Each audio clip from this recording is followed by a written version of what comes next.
Video में देखेंगे कि जो सामाजिकरण यानी कि सोशलाइजेशन है उनकी क्या क्या विशेषताएं हैं यानी कि करेक्टरिस्टिक्स ऑफ सोशलाइजेशन। तो इनकी जो विशेषताएं हैं उस पर आज हम लोग विस्तार में प्रकाश डालेंगे।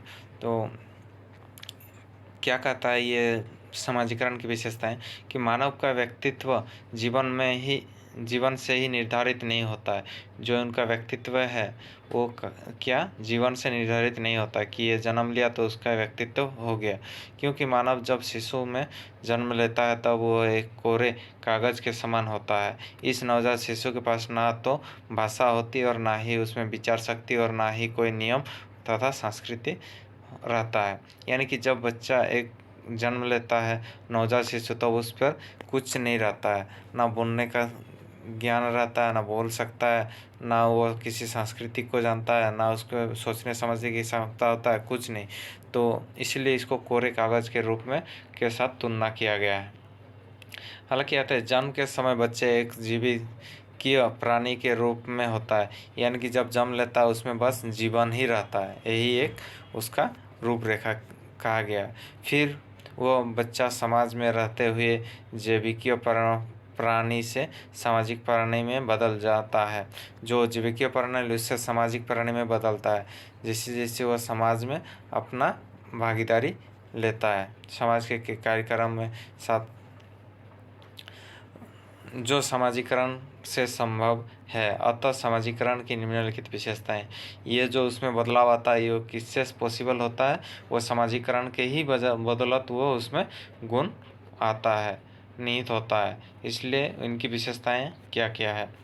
सामाजिकरण सीखने की प्रक्रिया है। ये जो सामाजिकरण है ये एक सीखने की प्रक्रिया है। इसमें क्या होता है, वो भाषा सीखता है, सांस्कृतिक सीखता है। ये किसके बदौलत सीखता है, सामाजिकरण के से ही सीखता है। तो ये एक उनकी विशेषताएं हो गया सामाजिकरण। जन्म के समय शिशु ना तो सामाजिक होते हैं और ना ही असामाजिक होते हैं, किंतु जन्म के बाद वह सामाजिकरण से संबंधित बातों को सीखने प्रारंभ कर देते हैं। या जो जन्म लेता है तब वो सामाजिक भी नहीं रहता और असामाजिक भी नहीं रहता, वो न्यूट्रल रहता है। क्योंकि असामाजिक यानी कि कोई गलत काम भी नहीं करता है, ना वो किसी के साथ गलत हरकत करता है। तो ये जो सीखता है ये समाज में ही रहकर सीखता है, सामाजिक और असामाजिक चीज़। जैसे माता पिता परिजन आस पड़ोस के लोगों से खेलने के साथियों के साथ सामाजिकरण के द्वारा विभिन्न नियमों और संस्कृति को सीखता है। ये जो सीखता है ये किसके साथ सीखता है, माता पिता से सीखता है। माता पिता उसके साथ क्या करता है, बात करता है, दुलार करता है, उनके व्यवहार आचार व्यवहार चलना फिरना सब कुछ सिखाता कौन, माता पिता। वो परिजन आस पड़ोस के लोग भी के साथ खेलना, आस पड़ोस के बच्चे के साथ खेलना धुलना, आसपास के पड़ोसियों के साथ बातचीत करना, सामाजिक कार्यों में भाग लेना, इसी से वे अपना सामाजिकरण में अपना भूमिका निभाते हैं। अगला है दूसरा पॉइंट कि सामाजिकरण जीवन भर चलने वाली प्रक्रिया है। ये जो सामाजिकरण प्रक्रिया है ये जीवन भर चलता है। सामाजिकरण की प्रक्रिया जीवन भर चलती रहती है। ये जो सामाजिकरण की प्रक्रिया ये जीवन भर चलती है। इस समय समाज का जो स्वरूप होता है उसी से व्यक्ति का संबंध होता रहना जरूरी होता है। ये जो सामाजिकरण की प्रक्रिया है ये जीवन भर एक तो चलते रहता है, और जो जिस समाज पे रहता है उसी के उस स्वरूप में ढल जाता है, उस समाज के स्वरूप। और तीसरा बिंदु है क्या, संस्कृति को सीखने की प्रक्रिया। ये जो संस्कृति है तो इसको भी सीखता है, किसके बदौलत, ये सामाजिकरण के ही बदौलत सीखता है। जिस समाज में रहता है उस समाज के संस्कृति को वो ग्रहण कर लेता है। हम जानते हैं कि सामाजिकरण की प्रक्रिया के माध्यम से व्यक्ति अपने परिवार समूह और समाज के संस्कृति को समझता व सीखता है। जो समूह के द्वारा ही कि समाज की संस्कृति को समझता है और सीखता है। चौथा बिंदु क्या है कि समय और स्थान की प्रक्रिया। ये जो समय है और स्थान की इसकी भी प्रक्रिया है। समय और स्थान के परिवर्तन होने से भी सामाजिक मान्यताओं तथा मूल्यों में अंतर होता है। ये जो समय जो स्थान के परिवर्तन, आप समय के साथ जैसे जैसे बच्चा का उम्र बढ़ता है और एक स्थान से दूसरे स्थान में परिवर्तन होता है, इससे भी सामाजिक समानता और मूल्य अंतर आ जाता है। हम जानते हैं कि प्राचीन संस्कृति की मान्यता तथा वर्तमान समय को मान्यता में बहुत अंतर होता है कि आज का जो दौर है वो पहले के दौर से बहुत अंतर है। पहले के ज़माने के जो सांस्कृतिक था वो आज के ज़माने के मॉडर्न सांस्कृतिक से बहुत अलग भिन्न हो चुका है। इस तरह जैसे जैसे परिवर्तन समय बदलते जा रहा उस तरह हमारे सांस्कृतिक सामाजिक के क्रियाकलाप रीति रिवाज इस समय भी परिवर्तन होते रह रहा।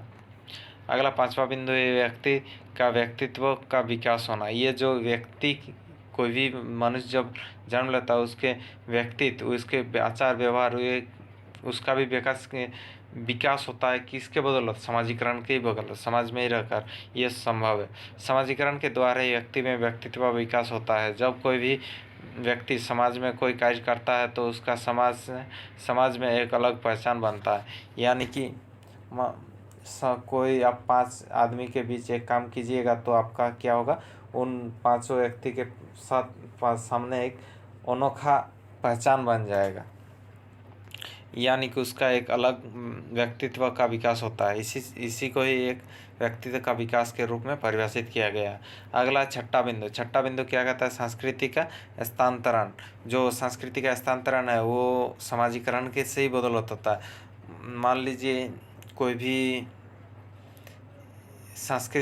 5 संस्कृति के लोग एक विद्यालय में नामांकन लेते हैं तो इससे क्या होगा, जब 5 तरह का प्रोग्राम होगा, त्यौहार आएगा तो जो 5 कोई भी एक फंक्शन में 5 लोग अपना अपना जो संस्कृति को उसको पेश करेंगे तो इससे क्या होगा, वे एक दूसरे के संस्कृति को जान पाएंगे।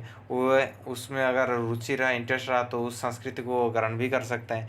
इस तरह से हम कह सकते हैं कि संस्कृति का आपस में स्थानांतरण होता है। हम जानते हैं कि समाजीकरण की प्रक्रिया के द्वारा व्यक्ति अपने सांस्कृतिक मूल्यों आदर्शों को एक पीढ़ी से दूसरे पीढ़ी में स्थानांतरित करता रहता है। साथ ही साथ ये कहा गया कि जो आप जिस समाज में रहता है इससे आने वाला आपके भविष्य पीढ़ी जो है वो ये भी आपके ही समाज में परवरिश होगा। तो इससे ये क्या करेंगे, आपके जो संस्कृति है उसको ये संजो कर रखेंगे, वो भविष्य के लिए, वो भी आगे के लिए रखेंगे।